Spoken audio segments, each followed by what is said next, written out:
Hello, YouTubers. Joe here of Joe and Paul at 7 o'clock in the evening on February 28th, 2013. Now, today, I've had some profoundly distressing news regarding my church that I attend here in Central Ohio. I got the newsletter, and I'm going to read you this very brief passage about their plans for what is the most, well, if you only have one service a year in a Christian church, you have the Easter Vigil.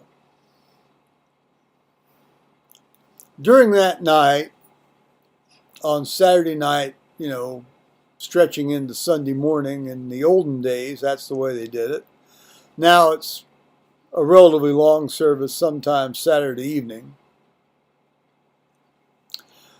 Various readings, originally up to 9 or 11 readings, were read that recount the history of God's interaction with human beings and salvation history.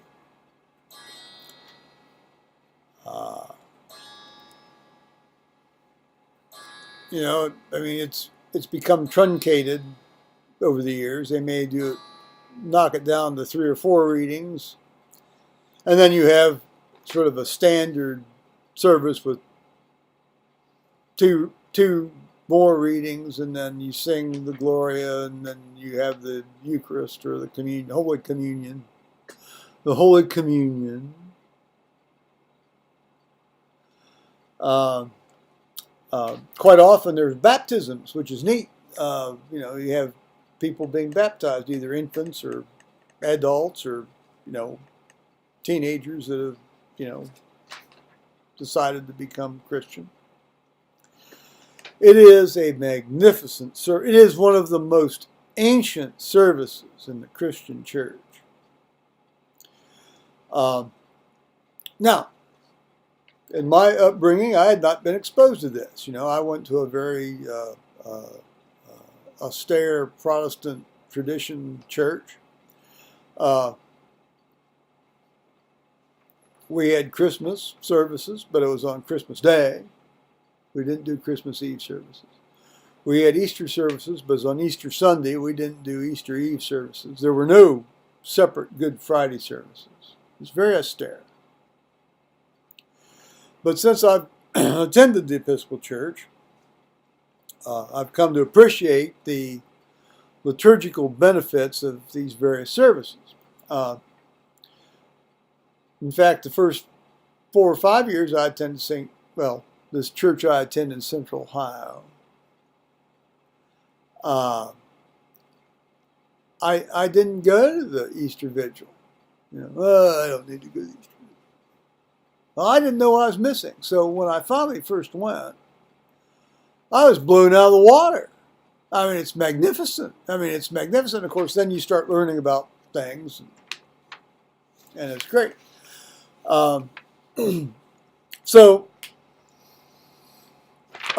Herewith, this was as an aside. The rector usually has a newsletter. At the opening thing in the first part of the newsletter. Did he say anything about this? No. We left this for the part of the parish administratrix. Even though he did at least sign his name to this, which that's good. So we have a note about the Easter Vigil. After discussion with the vestry, altar guild, music director, and other parish clergy, there was a mutual agreement about not having an Easter Vigil service this year. Trusting and respecting their opinion on this, I concur with them and have decided that we will not do the Easter Vigil liturgy. Well, this has been an important and one of the favorite services in the life of our parish. It also is a lot of work on the part of the altar guild choir, parish administrator, and the clergy. Oh, how troublesome for them. You know, a lot of work. I imagine our Lord Jesus Christ, while he hung up there on the cross dying, thought that perhaps that was, not the least of tasks either. Give me a break. Come on, people, shout and get a church. Worship your God. This work has always been done well and faithfully despite a continuing decline in attendance and participation in the congregation for this service. So Maybe that's because each year they've been making the service less and less impressive. Maybe that's why attendance is down. Maybe if you didn't try to simplify it, the attendance would have stayed up. Just a thought. Now, by not having this service this year does not mean we will not have it next Easter. This action is just another expression that our parish is moving differently than it has as we transition into a different way of being. Well, more of that anon here. I give thanks to all who have worked on making this wonderful service, and I acknowledge and regret the disappointment of those who have looked forward. Okay, fine. Now, so, I discovered this reading the newsletter, I don't get the physical hard copy newsletter anymore. I cooperated. I said, send it to me in this PDF format.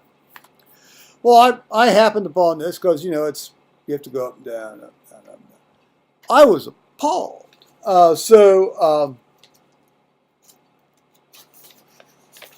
After I settled down a bit,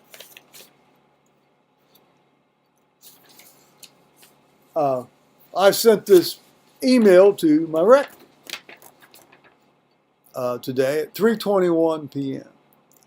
I said, Dear, I just received the newsletter, and to my grief and horror, I saw the decision to scratch the Easter Vigil. I have only just now stopped shouting, no, no, no. In a Christian church, and certainly the U.S. Episcopal Church,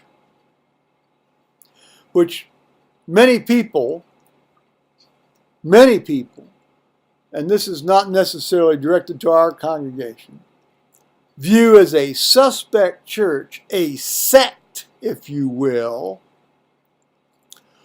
the one single service of the year that should be conducted, regardless of voter turnout.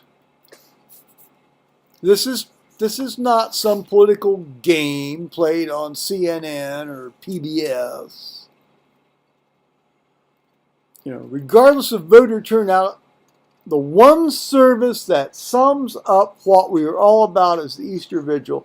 It encapsulates the entire story of salvation history. I shall leave it at that, for to go on any more would open myself up to not speaking truth in peace and love. Your brother in Christ, Joe Kersey. Now, those of you who have listened to me for any length of time might know that I probably can't leave it at that. So after a while, I felt I had to, so I forwarded all this to my son. I forwarded him the thing I just read you from the newsletter, and then I forwarded you what I just read to you. Meanwhile, I felt the need to interact further with my son, and I sent him the following email. Did he really say this? Did he really say that to worship God and celebrate the resurrection of Jesus Christ in the most profound service of the year was just too much work? Just too much work. Please tell me my cardiovascular disease has now plunged me into delusions. Quite frankly, the first time I read it, I thought I was hallucinating. I had to sit down and walk around. I thought, well, it's finally happened. The big one's starting to hit. No, it's well, thank God on that sense too. But so then I got thinking further, as I do, and a different way of being, transition into a different way of being. What, a pagan being? A pantheistic being? An animist being? And by the way, the animists are more numerous in the U.S. Episcopal Church by some studies. The animists are the ones that, go out and say, oh, trees, rocks, feathers, birds, bees, bangles, gourds, shake, shake, shake, shake. A spiritual center. Well, we all know where most of those are. They're on the West Coast, aren't they? Moving differently. I believe St. Paul dealt with some of these potential temptations and delusions in his letters, particularly the Corinthian correspondence and to some extent the Galatians, and also the Ephesians, come to think of that. I weep. Your dad weeps, but he is not bereft. Well, he is bereft, but he's not without hope. And then I have a prayer, which I might read at the end. Perhaps I won't. So then, that was at 5:18 this afternoon. So at 5:53 this afternoon, I thought, well, I can't be talking to my son behind my rector's back about the rector. So I emailed the rector again, and I said, please do not view this as harassment, but as an honest attempt to communicate the beginnings of my extensive thoughts on this problem. I could not stay silent, so I wrote my son, but then I realized I was wrong to do this behind your back. So herewith I wrote him, and then I copied that. So I'll let him know about that. Now, I've not received any reply back from him, and I doubt I will. But then I've had a further thought. My son and I have had further correspondence exchanges, and he was saying perhaps St. Paul needs to write a letter to the Central Ohioans. There's a specific town, but I'm going to try to not get into that right now. And I thought, well, heck, I've got to put out the prayer list tomorrow, and after that, maybe I can write sort of a pseudo epistle. After all, the modern New Testament critics and textual critics think that, Paul didn't write most of this stuff anyway, which I think is a bunch of bunk. But, heck, I can write one. Heck, maybe, they're not going to add it to the canon, but let the cannonade begin. So we'll see. There it stands for now.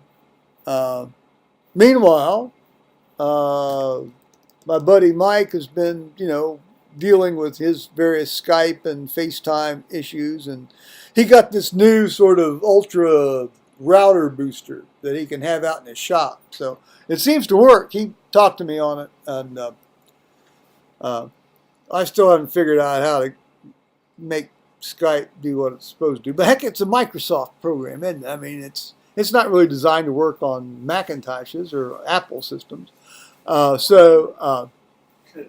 Well, I know I did download the proper thing, but still, Well, it's like my mouse.